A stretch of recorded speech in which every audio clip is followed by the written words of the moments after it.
At the CPC salary calculator, ₹18,000 basic pay વાળાનો નવો gross પગાર થશે ₹45,241. ફિટમેટ, HRA વગેરેની ગણતરી આજના વિડીયોમાં આપણે સમજીએ. નમસ્કાર મિત્રો, સ્વાગત છે તમારું અમારી યુટ્યુબ ચેનલમાં. મિત્રો, 8મા પગાર પંચની ગુંજ ખૂબ જોર પકડી ચૂકી છે. દરેક સરકારી કર્મચારી એ જાણવા માટે આતુર છે કે 8મો પગાર પંચ ક્યારથી લાગુ થશે અને પગાર તેમનો કેટલો વધશે. જો તમારો વર્તમાન બેઝિક પગાર ₹18,000 હોય તો 8મું પગાર પંચ લાગુ થતાં તમારી નવી ગ્રોસ સેલરી લગભગ ₹45,241 સુધી પહોંચી શકે છે. સાંભળવામાં આ આંકડો મોટો લાગે છે, પરંતુ આ રકમ ગણતરી પર આધારિત છે.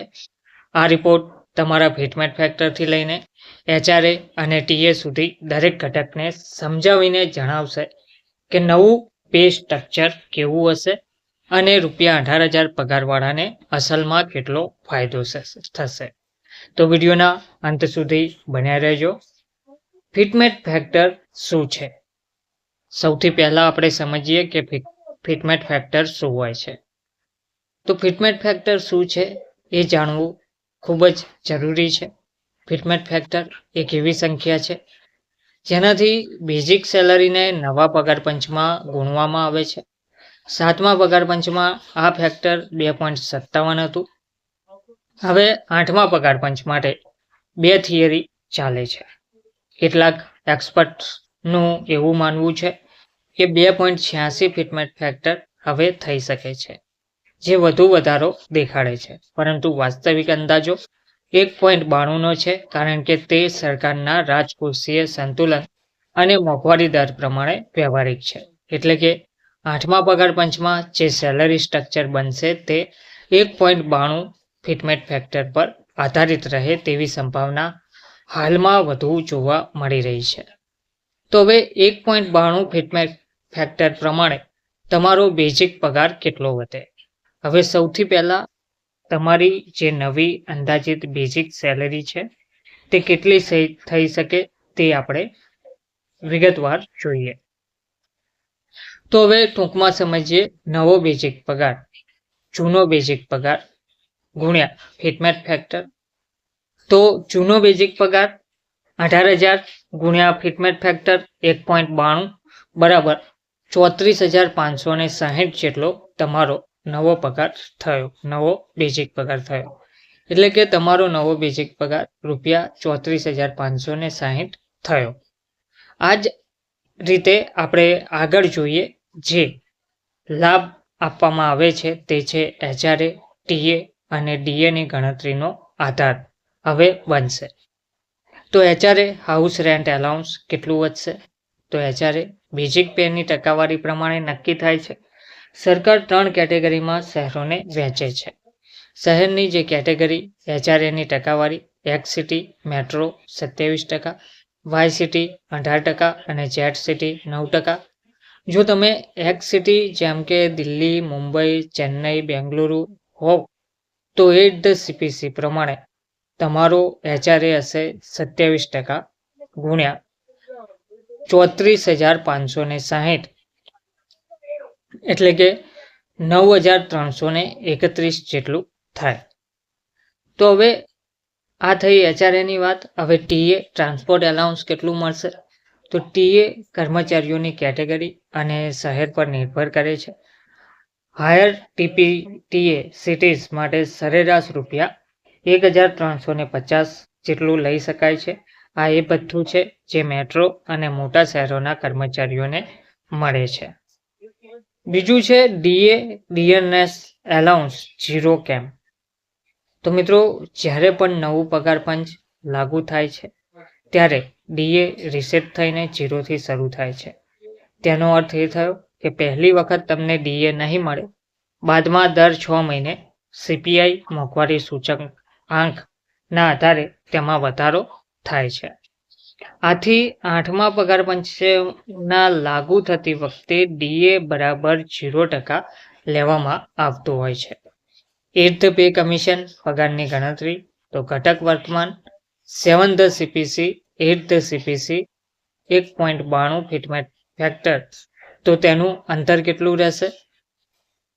તો હવે બેઝિક પે ₹18,000, નવો basic pay ₹34,560 plus 16,560, HRA 27%, ₹4,860, ₹9,331 plus 4,471, ટીએ ₹1,350, ₹1,350, તેમાં કોઈ ફેરફાર થશે નહીં. ડીએ ₹10,440, 58%, ₹0. હવે કુલ જે ગ્રોસ સેલરી છે તે ₹34,650 છે. ₹45,241 નવા સ્ટ્રક્ચરમાં વધુ બેઝિક ફાયદો મળશે. ટૂંકમાં સમજીએ 8th pay commission salary calculate કરીએ તો estimate your 8th CPC salary based on your current 7th CPC level index and select factor. તો કરંટ પે બેન્ડ માં 5200 થી 20,200 છે. Current grade pay 1800, current pay level 1 GP 1800, current index 1 18,000. તે જ રીતે expect fitment factor 1.92, city type for HRA XCT 27%, current city type for TA expect DA percentage on 8th basic, તો higher TP ટીએ cities expected DA શરૂઆતમાં 0. તો આ રીતે calculate 8th CPC તમારી જોવા મળશે. એટલે કે શું હવે વધારો ના થયો? જે આપણે આગળના કોષ્ટકમાં 0 જોયું, તો હવે શું સમજવું કે વધારો નથી થયો? અહીં એ સમજવું જરૂરી છે કે DA હવે 0 પર રીસેટ થયું છે, પરંતુ તમારા બેઝિક પેની જે રકમ છે તે બમણાની નજીક થઈ ગઈ છે. તેના બે મોટા ફાયદા થશે. દર 6 મહિના બાદ DA આ જ વધેલા પગાર પર જોડાશે, એટલે કે ભવિષ્યમાં DA વધુ હશે. પેન્શન, ગ્રેચ્યુટી અને અન્ય ભથ્થાની ગણતરી પણ આ નવા બેઝિક પે પર અસર કરશે. આથી ભલે શરૂઆતના મહિનાઓમાં DA 0 જોવા મળે, પરંતુ ત્યાર પછી લાંબા સમયમાં પગાર અને રિટાયરમેન્ટ બેનિફિટ્સમાં મોટો ફાયદો તમને જોવા મળશે. હવે ₹18,000 પગારવાળાનો નવો અંદાજિત સેલરી બ્રેકઅપ 8th CPC 1.92 ફિટમેટ ફેક્ટરના હિસાબે ગણીએ તો ઘટક રકમ નવો બેઝિક પે 34,560 પ્લસ HRA 27%, એટલે કે 9,331, ટીએ હાયર ટીપીટીએ ₹1,350 અને DA 0%, એટલે કે ₹0. તો હવે કુલ જે ગ્રોસ સેલરી છે તે અંદાજિત ₹45,241 જેટલી થાય. Estimate 8th pay commission salary 7th CPC level 1 GP 1800, index 1, fitment factor 1.92, HRA XCT 27%, current TA higher TA cities DA 0%. તો current 7th CPC basic pay ₹18,000 થશે, 18,000 છે. HRA amount on 8th basic 9,331 થશે. TA index DA on TA ₹1,350, DA on 8th CPC basic pay ₹0 થશે. તો estimate 8th CPC basic pay જે તમારો થઈ જશે તે 18,000થી સીધો 34,560 જેટલો થઈ જશે. કુલ ટોટલ કરીએ તો એસ્ટિમેટ ગ્રોસ સેલરી જે તમારા હાથમાં આવશે 8th CPC પ્રમાણે, તો તે ₹45,241 જેટલી આવશે. આ 18,000 બેઝિક પે વાળા 7th પે કમિશનમાં જે હાલમાં કાર્યરત છે તેવા કર્મચારીઓની જે 8મા પગાર પંચમાં જે સેલરી મળશે 18,000 બેઝિક પે વાળાની, તેમનો જે બેઝિક પગાર છે તે 34,560 થશે.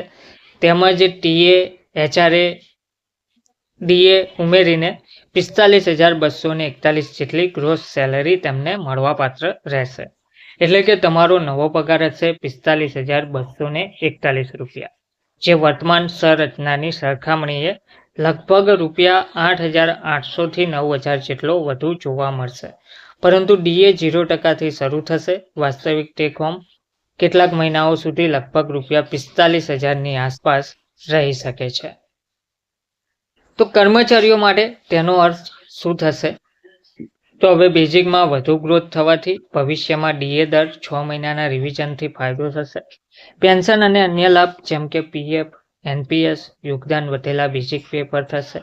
આવનારા વર્ષોમાં જો ડીએ 50% સુધી થઈ જાય તો પગાર રૂપિયા 50,000ની પાર પહોંચી જશે.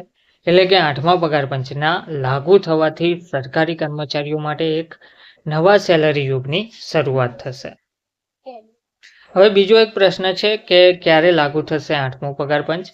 તો સરકારની તૈયારીઓ મુજબ 8મા પગાર પંચની terms of reference TOR A final થઈ શકે છે, જેના પર પંચ લગભગ 15 મહિના સુધી કામ કરશે. એટલે કે 1 જાન્યુઆરી 2026થી નવું પગાર સ્ટ્રક્ચર લાગુ તો ગણવામાં આવશે, પરંતુ તેની જાહેરાત ક્યારે થશે તે હાલમાં હજુ નક્કી કરવામાં આવ્યું નથી. એટલે કે તે હજુ ફાઇનલ કહી ના શકાય, પરંતુ 1 જાન્યુઆરી 2026થી જ નવું પગાર સ્ટ્રક્ચર લાગુ ગણાશે. આ તારીખને જ બેઝ માનવામાં આવી રહી છે તેવું કહેવામાં આવી રહ્યું છે. આ સાથે એરિયર્સનો પણ ફાયદો કર્મચારીઓને પૂરેપૂરો મળવાપાત્ર રહેશે. તો હવે ફક્ત રાહ તે જોવાની રહેશે કે 8મું પગાર પંચનો લાભ ક્યારથી ચૂકવવામાં આવે છે. ધન્યવાદ.